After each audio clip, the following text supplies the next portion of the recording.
नमस्कार friends, welcome to my channel the M talkies, a true crime documentary channel. आजकेर घटनाटी भारतेर एक एवं अद्वितीय दस्युरानी फुलन देवी के निये। उत्तर प्रदेशेर एक साधारण परिवारे जन्मग्रहण करे भारतेर सबचेये कुख्यात दस्युरानीते परिणत हওয়া এবং তারপর রাজনৈতিক ক্ষমতার শীর্ষে অবধি পৌঁছানো ফুলন দেবীর ঘটনা আমাদেরকে বিস্মিত করে। চলুন ঘটনাটি শুরু করা যাক। ফুলন মাল্লা বা দস্যুরানী ফুলন দেবী 1963 সালে উত্তর প্রদেশের জালৌন জেলায় এক লোয়ার কাস্ট হিন্দু পরিবারে জন্মগ্রহণ করেন। বাবা পেশায় এক দরিদ্র মাঝি ছিলেন। নৌকা চালিয়ে এবং নদীতে মাছ ধরেই পরিবার নির্বাহ হতো। নিম্নবর্ণের মানুষেরা কিভাবে উচ্চবর্ণের মানুষদের দ্বারা অত্যাচারিত হতো তা ছোটবেলা থেকেই প্রত্যক্ষ করেছিলেন ফুলন দেবী। ছোটবেলাতেই ওর নিজের জ্যাঠামশাই বিহারীলাল ছলে এবং কৌশলে অসৎ উপায়ে ফুলনের বাবার একমাত্র সম্বল 1 একর জমি নিজের নামে করে নেয়। প্রতিবাদ করতে গেলে বাবা মা সহ ফুলনকেও প্রচণ্ড মারধর করে। শুধু তাই নয়, ফুলন এবং ফুলনের পরিবারকে নিজের ভিটে বাড়ি ছেড়ে গ্রামের এক প্রান্তে চলে যেতেও বাধ্য করা হয়। 1974 সালে মাত্র 11 বছর বয়সে পুট্টিলাল নামে এক ব্যক্তির সাথে ফুলনের বিয়ে দেওয়া হয়। পুট্টিলাল বয়সে ফুলনের থেকে প্রায় 3 গুণ বড় ছিল। বিয়ের পর পুট্টিলাল বলপূর্বক শারীরিক সম্পর্ক স্থাপনের চেষ্টা করলে ফুলন বাবার বাড়িতে ফিরে আসে, কিন্তু পরে প্রতিবেশী এবং সমাজের চাপে ফুলন পুনরায় স্বামীর বাড়িতে ফিরে যায়। কিন্তু স্বামী পুট্টিলাল ইতিমধ্যে দ্বিতীয়বার বিবাহ করে এবং ফুলনকে অস্বীকার করে বাবার বাড়ি ফেরত পাঠিয়ে দেয়। এই সময় থেকেই পুরুষতান্ত্রিক সমাজের উপর ধীরে ধীরে বিতৃষ্ণা জন্মায় ফুলনের। বাড়ি ফিরে এসে ফুলন দেখে তার বাবার জমির উপর লাগানো নিম গাছগুলো ওর জেঠু জোর করে কেটে নিচ্ছে। আবার ফুলন প্রতিবাদ করে। এক্ষেত্রে লোকাল পুলিশ ফুলনকে অ্যারেস্ট করে। ফুলনের নামে মিথ্যা চুরির অপবাদ দিয়ে ওকে প্রায় 1 মাস জেলে বন্দি রাখা হয়। জেলে থাকা অবস্থায় ওকে শারীরিকভাবে নির্যাতন করা হয়, এমনকি ওর উপর যৌন নির্যাতনও করা হয়। সমাজ এবং আইন ব্যবস্থার উপর বীতশ্রদ্ধ হয়ে ফুলন দেবী স্বইচ্ছায় ডাকাতের দলে যোগদান করে। চম্বল নদীর উপত্যকা এই ডাকাতদের আত্মগোপনের ডেরা হয়ে ওঠে।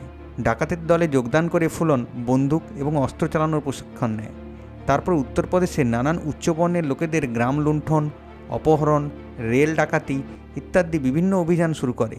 এই সময় ডাকাত দলের দলনেতা বিক্রম মাল্লার সাথে ফুলন দ্বিতীয়বার বিবাহ করে, কিন্তু শ্রীরাম নামে এক ঠাকুর সম্প্রদায়ের ডাকাত ফুলনের স্বামীকে হত্যা করে এবং ফুলনকে অপহরণ করে ঠাকুর সম্প্রদায়ের বেহেমাই গ্রামে উলঙ্গ করে নিয়ে আসে এবং একে একে করে বহু ঠাকুর প্রায় 1 সপ্তাহের অধিক সময় ধরে ফুলনকে শারীরিক এবং যৌন নির্যাতন করে। প্রায় মৃতপ্রায় অবস্থায় একটি গরুর গাড়িতে করে ফুলন পালিয়ে যেতে সক্ষম হয়। এই ঘটনার ঠিক 17 মাস পর 14 ফেব্রুয়ারি 1981 ফুলন নিজের ডাকাতের দল নিয়ে বেহেমাই গ্রামে ফিরে আসে। ডাকাত শ্রীরাম এবং ওর ভাইদের খোঁজ করে, কিন্তু ওদেরকে খুঁজে না পেয়ে ফুলন ওই গ্রামের প্রায় 22 জন যুবককে গুলি করে হত্যার নির্দেশ দেয়। কিন্তু এই নিহত যুবক ঠাকুরদের বেশিরভাগই ফুলনের সাথে অত্যাচারের কাণ্ডে যুক্ত ছিল না।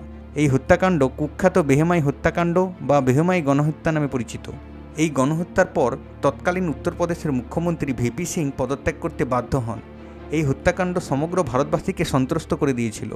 ফুলনের নামে অ্যারেস্ট ওয়ারেন্ট জারি করা হয়। পুলিশ ফুলনের নামে চিরুনি তল্লাশি শুরু করলেও ফুলনকে ধরতে অক্ষম হয়। পুলিশের হামলায় ফুলনের ডাকাত দলের বহু সদস্য মারা যায়। পুলিশ ফুলনের বাবা মাকে গ্রেপ্তারও করে। অবশেষে 1983 সালের ফেব্রুয়ারি মাসে ফুলন আত্মসমর্পণ করে। পরনের খাকি পোশাক এবং মাথার লাল পাগড়ি ফুলনের প্রতিশোধের প্রতীক দর্শায়। আত্মসমর্পণের পর ফুলনকে 11 বৎসরের কারাদণ্ডে দণ্ডিত করা হয়। 1994 সালে ফুলনকে জেল থেকেও মুক্তি দেওয়া হয়। 1996 সালে সমাজবাদী পার্টি ফুলনকে মির্জাপুর আসনের জন্য প্রার্থী করেন এবং ফুলন নির্বাচনেও বিজয়ী হয়।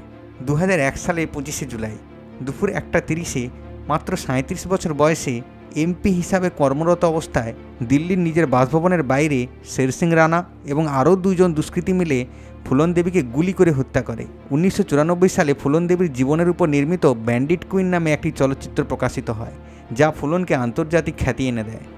ফুলন দেবী সম্বন্ধে বিভিন্ন মানুষের বিভিন্ন মতভেদ রয়েছে। কেউ ফুলন দেবীকে শুধুমাত্র দস্যুরানী হিসেবেই দেখেন, আবার কারোর মতে যে সমাজের কলুষতার বিরুদ্ধে হাতে অস্ত্র তুলে নিয়েছে, তাই উনি এক প্রতিবাদী নারী। আপনারা কমেন্ট করে জানান আপনারা ফুলন দেবীকে কোন চোখে দেখেন। আজকের মতো ঘটনাটি এখানেই শেষ। ঘটনাটি ভালো লেগে থাকলে লাইক করুন এবং চ্যানেলটিকে সাবস্ক্রাইব করে নিন। নমস্কার।